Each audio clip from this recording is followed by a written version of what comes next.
When the avoidant realizes you're always on their mind, have you ever felt like someone is running from you, yet somehow can't stop thinking about you? You sense it in the way they check in after days of silence, the way they remember details you didn't think they were even listening to, the way they seem conflicted, drawn to you, yet constantly retreating. This is what it's like when an avoidant starts to realize you're always on their mind. You see, emotional distance doesn't mean emotional absence. Some people love in whispers, not in declarations. And avoidance, they've learned to protect their hearts by pretending they don't need anyone. But you slip past the defenses, not because you're loud, but because you're consistent. Here's the twist. Avoidants often don't realize they're missing you until they feel safe enough to admit it to themselves. They suppress longing to preserve control, but thoughts of you. They show up uninvited, in the quiet, in the familiar song, in the smell of your jacket they forgot they still have. They won't text, "I miss you," but they'll ask how your day was. They'll find excuses to talk, to check in, to orbit closer. That's their version of "I'm thinking about you." But here's the trap. Chasing them when they pull away only confirms their fears. That love equals pressure. That closeness equals loss of self. You break the cycle not by chasing, but by holding your ground. You teach them safety not with words, but with your consistency. You don't disappear. You don't overextend. You show them by simply being whole that connection doesn't have to cost them their freedom. And then something subtle shifts. They start to wonder why you're still on their mind when you're not even trying. Why your presence lingers in their life without demanding anything. That's when they start to come forward not out of guilt, but out of desire. So if you're in love with someone avoidant, stop trying to convince them to choose you. Let them discover what it means to miss you, to feel your absence as much as your presence. Because when they realize you're always on their mind, they also realize they don't want to let you go. When someone is emotionally avoidant, it's easy to assume they don't care, that they're cold, detached, unaffected, but emotional distance isn't the same as emotional absence. Just because someone isn't showing their feelings doesn't mean they aren't feeling them. In fact, many avoidant individuals experience emotions intensely, they just don't express them in ways most people recognize. This creates a painful gap in understanding, especially for the person on the other side who might be left wondering if the connection was ever real at all. Avoidants often come from backgrounds or life experiences where vulnerability felt unsafe. Maybe they were taught not to rely on others. Maybe they learned early on that expressing need was met with rejection or punishment. Over time, they adapted. They learned to self-soothe, to hide what they were feeling, and to keep people at arm's length. But none of this means they don't feel. On the contrary, it often means they feel too much, and they've just learned to keep it locked away. When someone like this meets a person who touches them deeply, it doesn't suddenly erase those protective patterns. It triggers them. They may pull away not because they've lost interest, but because interest itself feels threatening. The closer they get, the more exposed they feel. So rather than leaning in, they shut down. They go quiet. They might disappear for days, and you understandably feel rejected. You might start thinking if they cared, they'd show it. If they missed me, they'd reach out. But in their world, missing you doesn't always translate to action. Here's the part that most people never see. While they're distant, they're still thinking about you. Constantly. You're in their mind more than you know. They may be scrolling through your messages, listening to the playlist you once sent them, replaying the last conversation over and over. But showing that to you would mean giving up the control they've worked so hard to maintain. And that terrifies them. The truth is, emotional distance is a form of protection, not a measure of disinterest. It's a strategy, not a lack of caring. And while it can be incredibly painful to love someone who loves silently, it's important to understand that just because they're not expressing their feelings doesn't mean they aren't there. Emotions don't disappear just because they're not spoken aloud. Often they grow even louder in the silence. In relationships involving someone with an avoidant attachment style, there's often an unmistakable rhythm of push and a push. One moment there's connection, warmth, intimacy. The next, distance, coldness, and withdrawal. It's confusing, especially for someone who is emotionally available and seeking closeness. But this dance isn't random. It's driven by an internal conflict within the avoidant person, a tug of war between their desire for connection and their fear of being consumed by it. Avoidants often crave love just as much as anyone else. They want it to be close. They want to feel known and safe and desired. But that same desire activates old defense mechanisms. To them, closeness equals vulnerability, and vulnerability often feels dangerous. So as soon as they begin to feel something real, something meaningful, they instinctively pull back.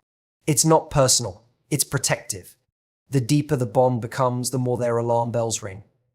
What happens next is predictable, especially if the person on the other end is anxious or simply eager to maintain the connection. They start chasing. They reach out more, seek reassurance, try to close the gap. But to the avoidant, that feels like pressure. It triggers a need for even more distance. And so begins the cycle: push, pull, connect, withdraw. It's emotionally exhausting, but also deeply familiar to both people involved. The tricky part is, during the withdrawal phase, the avoidant isn't just forgetting about you. They're still thinking, still feeling scared, but they're convincing themselves that they need space to figure things out or regain control. They tell themselves stories to justify the distance, but those stories rarely match the reality of how much you're still on their mind. The problem is they feel more in control when they're pulling away. Pursuit, even when well-intentioned, makes them feel like they're losing themselves in the relationship. But the dance isn't only about fear, it's also about hope. The avoidant person hopes they can find someone who won't overwhelm them, someone who can love them without demanding they give up their independence. So when you step back not out of punishment, but out of self-respect, you disrupt the pattern. You stop feeding the cycle. That interruption creates space for clarity. It allows the avoidant to feel the pull of their own emotions without being smothered by external pressure. And when that happens, they often start to realize they missed the connection they once feared. They begin to move toward you, not because they were chased, but because the feeling never left, it just needed room to breathe. People often misunderstand avoidant individuals as cold or uncaring, but that perception couldn't be further from the truth. In reality, avoidant people feel deeply, sometimes even more intensely than those who are more openly expressive. The difference lies in how those emotions are processed and where they're allowed to go. Rather than sharing what they feel in the moment, avoidants internalize, compartmentalize, and often suppress their emotions until they feel safe enough to confront them. It's not a lack of feeling, it's a highly trained survival mechanism rooted in emotional self-protection. From the outside, it might look like nothing touches them. They may appear indifferent after an argument, unfazed by emotional conversations, or calm during a breakup. But what you don't see is what happens afterward in private. When avoidants are alone, away from the perceived expectations or emotional demands of others, that's when the reality of their feelings starts to catch up with them.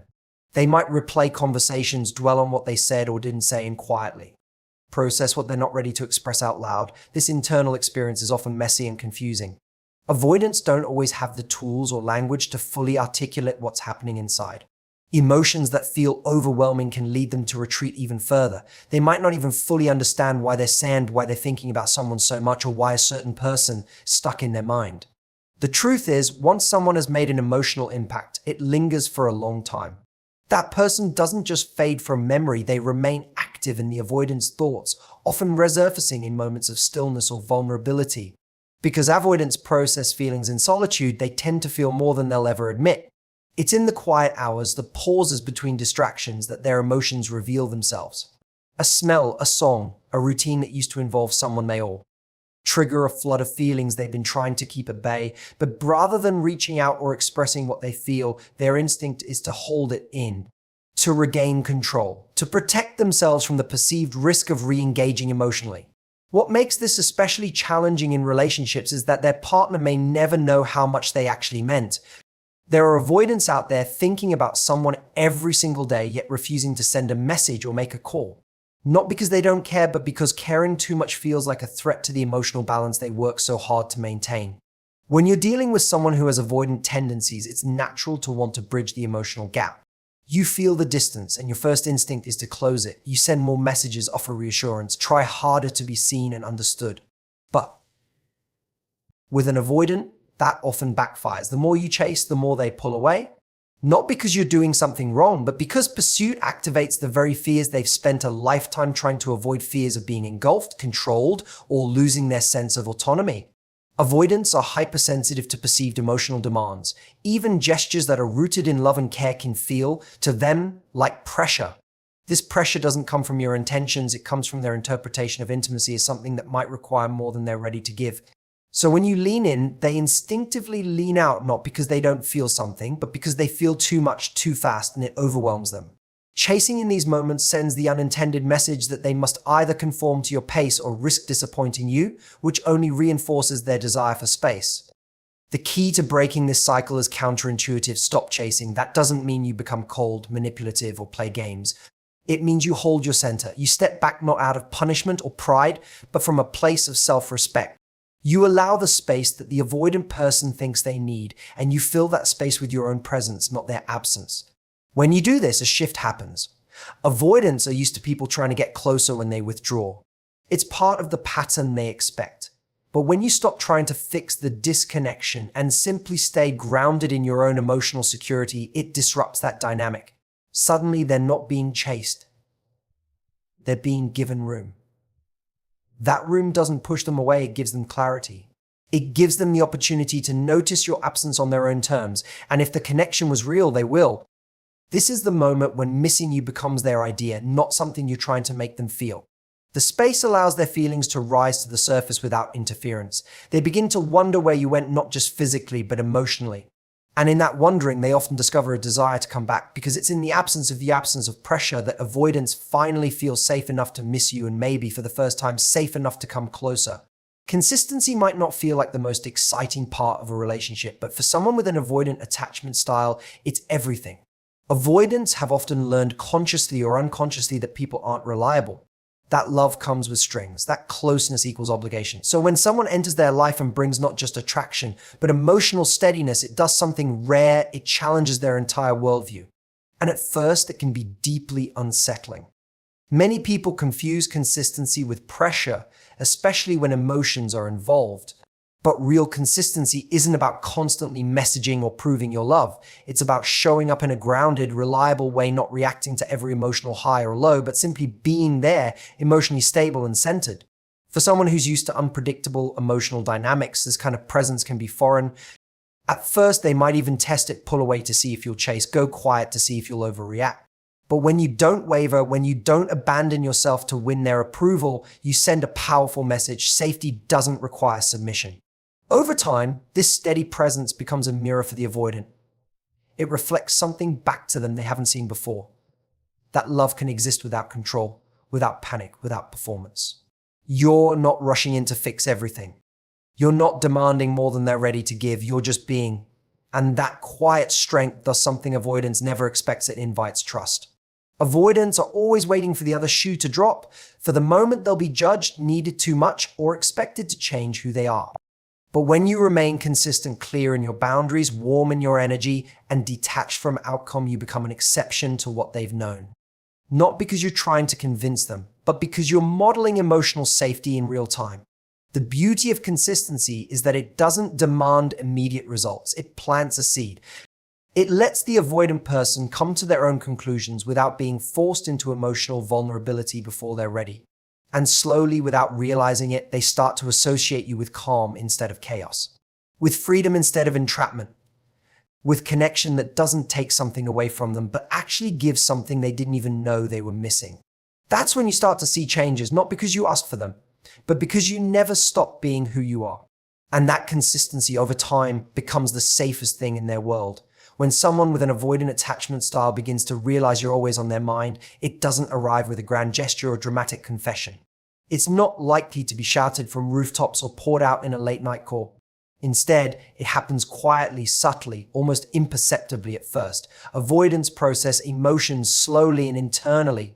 They don't usually rush to label their feelings, let alone share them. But when you're constantly showing up in their thoughts, when your presence lingers long after a conversation or a moment together, something begins to shift inside them. This realization creeps in during the quiet moments when they're alone, when there's no pressure, no one pulling on their emotional bandwidth. It might happen when they go to a favorite spot and suddenly wish you were there. Or when they hear a song and instinctively think about sending it to you. It might show up as an unexpected wave of emotion when they see a photo or smell your perfume. The thought of you doesn't just appear, it stays. And for someone who's built their emotional life on maintaining distance, that persistence is unsettling and unfamiliar. But instead of acting on it right away, they usually sit with it. Turn it over in their minds. Try to make sense of why you're still there, even after they've pulled back. The internal conversation goes from I need space to why do I still feel this pull? They might still resist it at first, convincing themselves it's temporary or insignificant. But over time, the frequency and intensity of those thoughts build. They begin to see you not as a threat to their independence, but as someone whose presence brings comfort instead of pressure. When they finally reach that point, their actions might be small but significant. They may start reaching out just to check in. They might comment on something you mentioned weeks ago, proving they were listening, even when they seem distant. These aren't accidental, they're subtle acknowledgements of the space you occupy in their mind. They may not say, "I miss you," or "I think about you all the time," but their behavior will start to show it in sideways ways. This slow return isn't about weakness or emotional confusion. It's about a person who has spent so long protecting their heart, realizing that someone you got through. Without forcing your way in, that realization is powerful, not because it's loud, but because it's real. It marks the beginning of a shift from avoidance to emotional presence. And here's the truth I want you to leave with: you don't need to chase love to be chosen.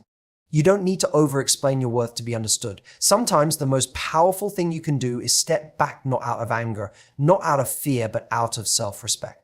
Because when someone with an avoidant heart finally realizes you're always on their mind, it's not the noise that wakes them up, it's the silence you left behind. The space, the calm, the unwavering presence of someone who didn't need to shout to be felt. Love isn't about intensity, it's about clarity. And when you're consistent, grounded, and true to yourself, you become the mirror through which others see what real connection looks like. Even the avoidant, even the one who seemed unreachable. So if you're a Maoru, stand still.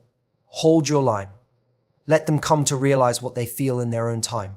Because if it's real and if they're ready, they will. Thank you for being here, for listening with your heart and not just your ears. If this message spoke to something you felt but haven't had the words for, know that you're not alone and you are worth a love that doesn't require you to shrink, chase, or beg to be seen. Until next time, take care of your heart, speak your truth, and never forget the quiet power of being exactly who you are. Thank you.